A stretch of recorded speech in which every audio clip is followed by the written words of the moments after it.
What do you do when those who are supposed to have your best interest at heart, like church leaders, hurt you and then won't even talk to you? How are you supposed to forgive in a situation like that? Those questions are challenging, and I'm going to give an impromptu answer to that question that was asked.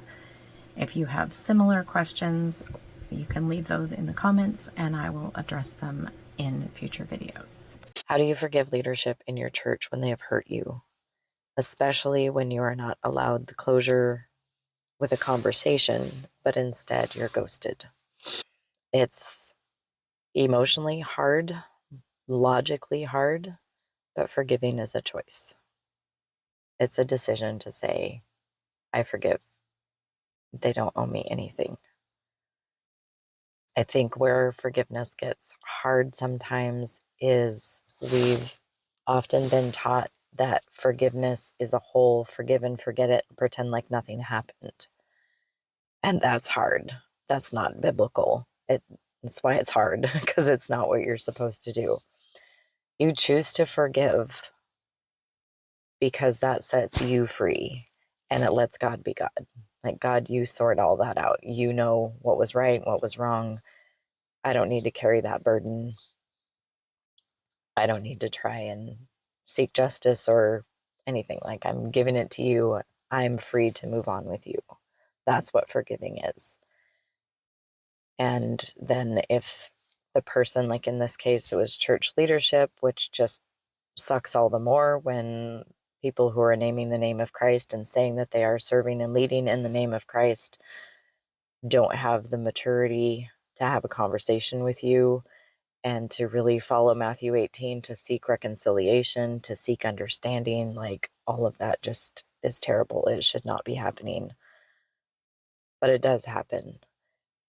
And Matthew 18 tells us, like, you go to them, and if they won't let you go to them, then you skip to the end, I guess, because you go to them. If they won't listen, you bring someone else. And it's not I'm going to come to you and tell you everywhere you screwed up. It's coming and saying, this is the impact you had. And since we're supposed to be one and we're supposed to be united, you need to know the impact you had, and we can fix this because I can understand what your intentions were and what you were hoping for and things like that. And then if you come back with this, they don't listen to you, you bring back another person, they still don't listen, then it says you bring them before the church. Now, if they are the church, it's pretty hard to bring them before the church. But it says if you bring them before the church and they still won't listen, then you treat them like a tax collector or it names something else. Maybe it just says a sinner. Or how do you treat a tax collector?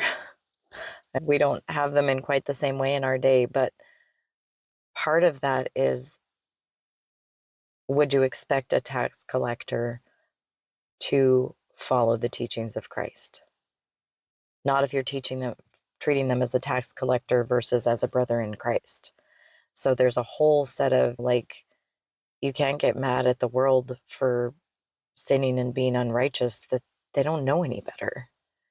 And so if you've come to someone in love and tried to reconcile, tried to have those conversations of connecting, or tried and they won't even have the conversation, then you're free to treat them like a tax collector. Do we want tax collectors to come to know Christ and understand his saving grace and his transformation? Yes. But do we expect them to be living like they already have? No. And so it's not a forgive and forget and pretend like nothing happened. If they're wronged you and there was sin that happened, it matters. And clearly you're not going to have a relationship with these people anyway because they cut you off. They're ghosting you. But in other relationships where, like, maybe you still do see the people, your relationship still changes and is still impacted by their unwillingness to engage in conversation and try and understand your perspective. Forgiving people who don't deserve it feels really hard. until we remember that we don't deserve it either. We did not deserve God's forgiveness, His grace, and His mercy, but He freely gives it anyway. So when we remember that, it's easier to make the choice to forgive others. So if you have a situation like that and you would like support with it, please reach out to me. I may have space in my one-on-one coaching, or I may have other resources that would be helpful for you. I look forward to connecting with you.